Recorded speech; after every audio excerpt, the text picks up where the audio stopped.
납작납작 박수근 화법을 위하여 했습니다. 보통 우리가 시에서 이렇게 부제를 달아서 뭐뭐를 위하여 이러면 그것에 대해서 썼단 얘기예요.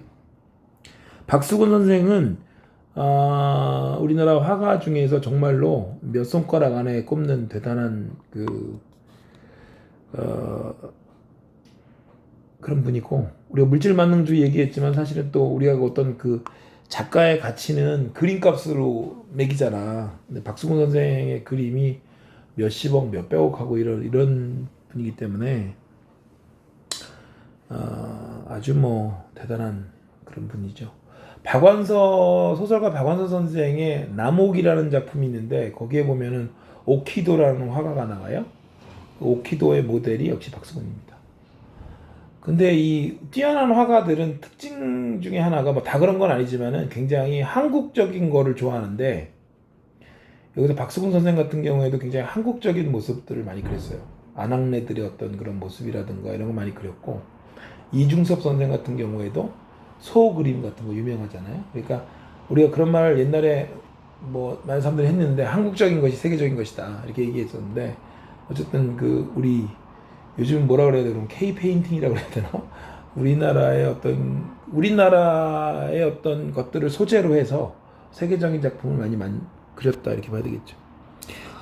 이 김혜순 선생님은 지금 서울예대 거기 교수시고, 연세가 근데 지금 물러나실 때도 된 것 같긴 하다. 정년퇴직 하셨겠네 벌써 연세가. 근데 어쨌든 박수근 선생에 대해서 했는데 뭐라고 했는지 한번 볼까요? 드문드문 세상을 끊어내어 한 며칠 눌렀다가 그랬습니다. 그래서 이거는 세상을 끊어내서 눌렀다는 건 무슨 얘기냐면, 박수근 선생의 기법이 있어요. 그림을 그리는 기법이 있는데, 납작납작이 한마디로 박수근 선생의 그림의 기법입니다. 세상을 그리는데 그런 기법으로 그렸다. 근데 그걸 왜 포착을 했느냐, 시인이. 세상을 사는, 거기에 그려진 세상의 모습도 납작납작 눌려있는 것 같은 그런 것이다 이거죠. 그거에 대한 연민을 표현한 거예요, 이 작품은. 여기 사는 사람들 보면은 되게 아낙네들도 그렇고 되게 고달프게 살잖아, 어렵고. 그래서 그거에 대해서 박수근 선생이 어떤 그림의 기법으로서 납작납작 기법을 쓴 건데, 가만히 생각해보니까 거기에 사는 사람들도 굉장히 억눌린 그런 삶을 살고 있다. 그래서 납작납작 기법이라고 표현한 것이다 이거죠. 그래서 드문드문 세상을 끊어내어 한 며칠 눌렀다가 벽에 걸어놓고 바라본다. 흰 하늘과 쭈그린 아낙네 둘이 벽 위에 납작하게 뻗어있다. 그림의 내용이죠 이거는. 가끔 심심하면 여편네와 아이들도 한 며칠 눌렀다가 벽에 붙여놓고, 하느님 이게 가장 포인트인데, 하나님 보시기 어떻습니까 이거. 이게 이제 시인의 어떤 항변이죠. 어때요?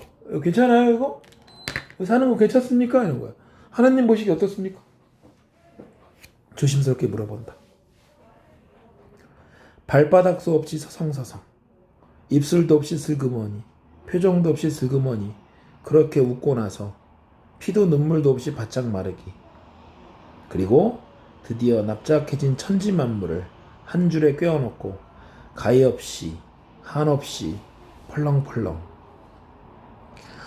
하느님 보시기 마땅합니까? 그쵸? 그럼 마땅합니까가 뭐야 이게? 서류적 표현인데 마땅하지 않다는 얘기를 하고 싶은 거죠 지금. 그래서 여기서 제일 포인트는 하나님 보시기 어떻습니까? 하나님 보시기 마땅합니까? 이거죠. 이게 가장 이 시가 주는 메시지입니다. 그래서 결국은 여기에는 박수근 화백의 기법과 뭐도 있고, 시선도 있고, 세상을 바라보는 시선도 있고, 시인 김혜순 화자가 바라보는 그런 세상에 대한 시선도 있는 거예요.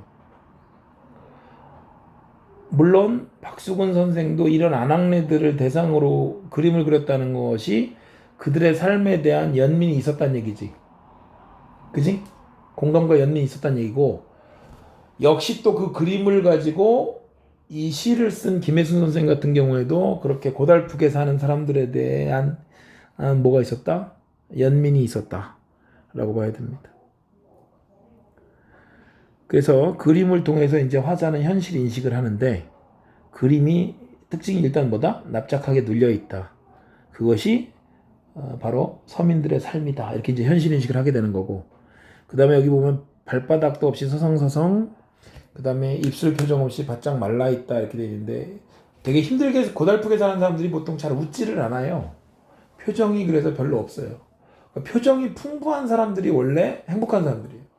표정이 행복하지 않은 사람들은 표정이 별로 없어요. 그래서 이게 이 표정이 별로 없다는 게 바로 뭘 의미하냐? 서민들의 각박한 삶을 의미하는 겁니다. 알겠지? 그 다음에 가히 없이 한없이 펄렁펄렁이지. 그죠? 네, 이런 것들 음성 상징어를 써서 역시 또 서민들의 삶을 생동감 있게 표현했다. 이렇게 볼 수 있고. 그래서 이 작품은 현실을 갖다가 비판하고 있는 현실 비판적인 그런 시다라고 봐야 되겠죠. Got it?